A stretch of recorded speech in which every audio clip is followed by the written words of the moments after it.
What is up, guys? I'm Stu with What the Fuck Gym Talk. I help gym owners solve business problems, and today we're going to talk about how you should frame up in your mind spending money to buy back your time.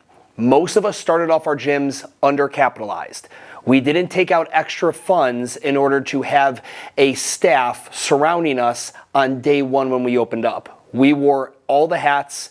We occupied all the roles within our org chart, and then as we slowly made more money, we started taking those hats off, meaning we went ahead and hired either part-time or maybe potentially full-time people to replace our roles within the org chart.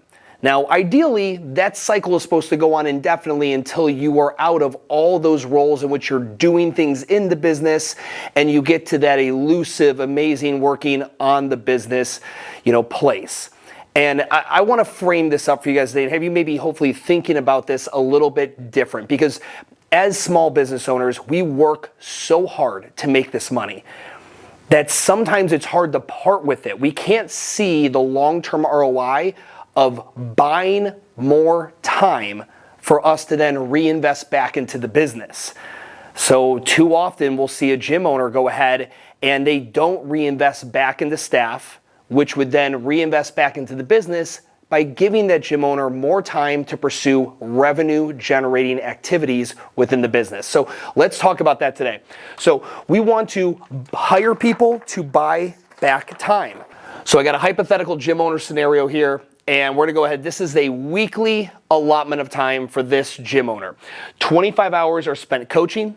10 hours are spent on administrative duties, emailing clients and answering customer service questions and filling out contracts, things like that. 10 hours are spent cleaning the gym every week. 5 hours are spent marketing, social media, setting up some off-site events, whatever it may be. 5 hours are spent in the CRM. Maybe the CRM is used to follow up with prospects and leads, maybe communicate with current customers or former customers, and then 3 hours actually doing sales. Now, when we go ahead and break all this down, an overwhelming, 47% is spent here in coaching, right? Now, we need to accept that coaching is not a revenue-generating activity. A revenue-generating activity, as I define it, are the things we do in our business that either directly assist or directly generate revenue. Most of the problems, the vast majority of problems that gym owners have is that they do not have enough revenue. Now, with that revenue, there's a lot of things they can do to improve the business, but if it's not there, it's not there. But how are we ever gonna make that happen when 47% of this total, 53, is being spent coaching? How are you supposed to generate revenue if you are stuck on the floor coaching, whether it's group classes or personal training sessions? Those are not revenue generating activities. That is a delivery activity. That is a fulfillment activity. You are delivering and fulfilling on a service that you've already sold. Revenue you've already generated. Now, sure, if we don't have any coaching, what happens? Well, people cancel because they're not being serviced and the whole thing implodes. But this is not going to directly generate new revenue. Now, you can stretch it out, and indirectly, a great session coach means somebody refers their friend and their friend Sally comes in and then Sally joins. Sure, and those are going to happen. But 25 hours a week, 100 hours a month are being spent fulfilling the service, not going out and creating the new batch of revenue that is going to then allow you to grow and expand the business. This is the cycle that most gym owners get into. They get stuck fulfilling the service and delivering the service and not enough attracting and converting new customers. We can go down the list and kind of see some of these other chew-ups, like 10 hours a week in admin and 10 hours a week in cleaning. But when we get into the areas that actually either directly assist or directly generate revenue, like the marketing, working those leads through your CRM, and it's sales, that is the minority of the hours spent. And if I'm talking with this hypothetical gym owner and they tell me my biggest pain point is we don't generate enough revenue, well, then it's clear as day as to why that is. Now let's talk about how they can start looking to hire in order to buy back time so that they can focus on these revenue generating activities down here. So in this example, we've identified 3 of the time sucks in this gym owner's week, all right? Coaching at 100 hours per week, 100 hours per month, admin at 40 hours per month. Sorry, 100 hours per month. Pretend that says month.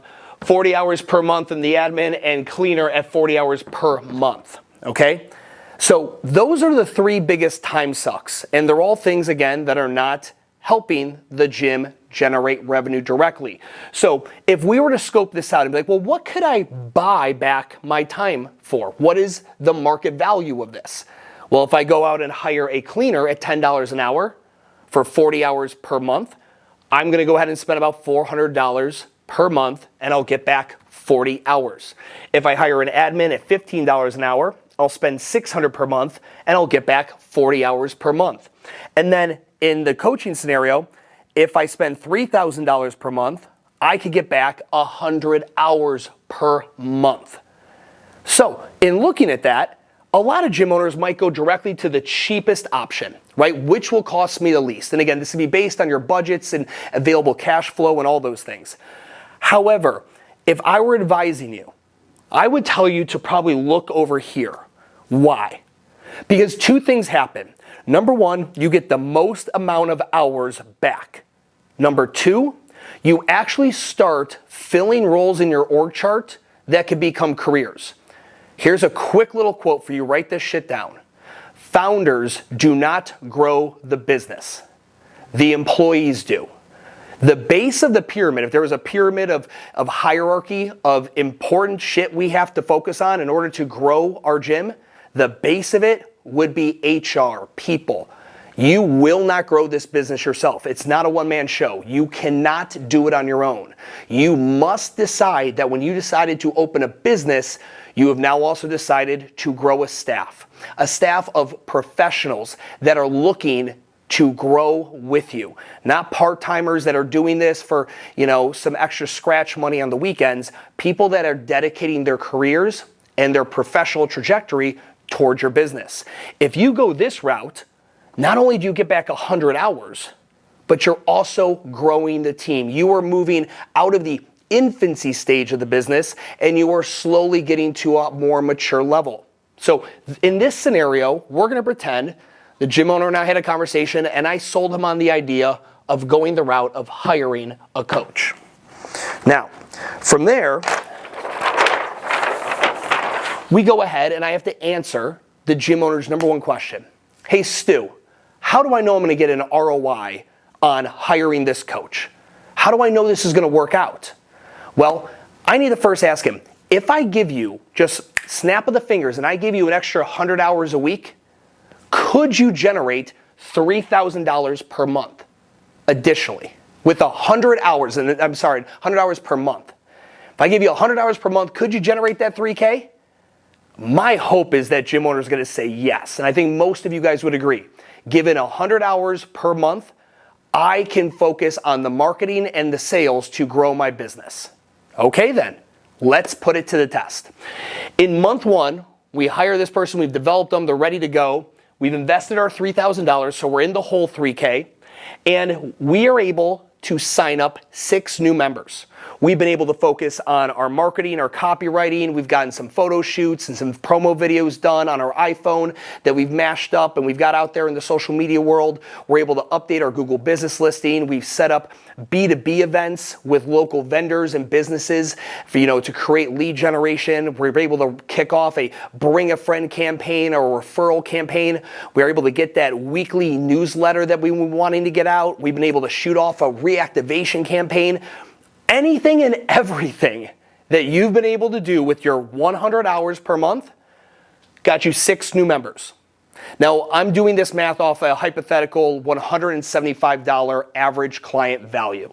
So if every client is worth $175, then we're generating $1,050 in upfront cash. So they sign up, here's my credit card, boom, you swipe it, $175 times 6 new members. That's where we get the $1,050.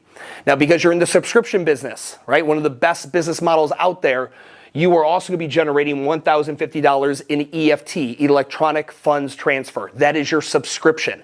So we're getting paid $1,050, but then every month thereafter, until they cancel, they are going to be contributing an additional $1,050 to the business. All right, so we're up 1,050, but remember, we invested 3,000. So 3,000 minus 1,050, we're still in the hole $1,950 in month one. In month two, same thing. We're paying that coach $3,000 to give us those 100 hours. And now that gym owner is continuing to push the marketing forward, able to focus on sales, lead nurture, and they're able to produce the previous month's effort, 6 new members. Again, we're collecting $1,050 in upfront cash. But now we have $2,100 coming in on the back end on EFT, right? Because we have the $1,050 from the 6 customers we sold. And we have another $1,050 going to EFT from this customers we sold in month 2. Combine that together because it keeps compounding the beauty of the subscription-based model. And now we're only in the hole $900.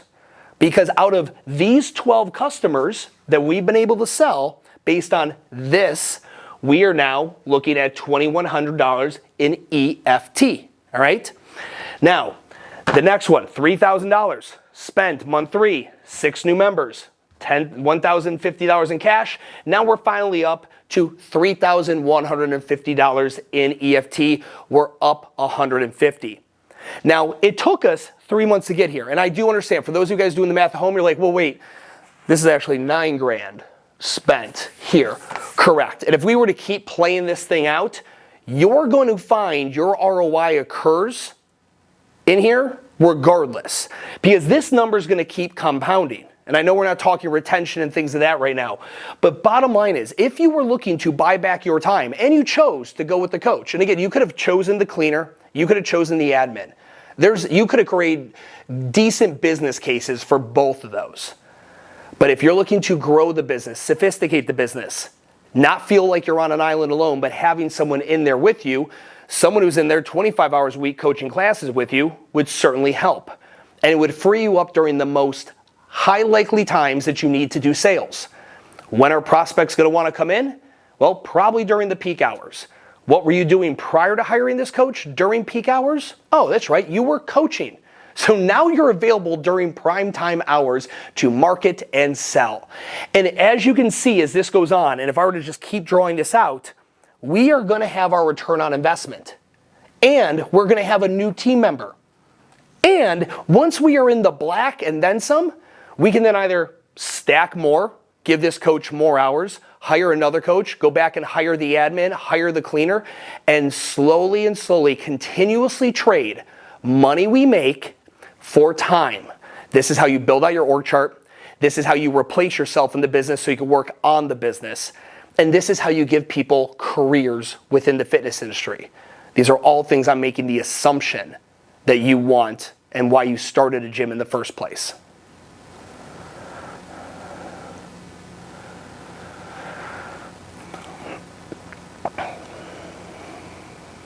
If you enjoyed this, I've got a full course that just dropped that goes completely in depth on this model to a much further degree than I did here. It's available inside of Microgym University. There's a link down below in the comments. If you're digging this stuff, please go check it out, enroll. It's the best $50 you'll ever spend. Guys, I'm Stu with WTF Gym Talk. I help gym owners solve problems. And until I see you in the next video, have a great fucking day.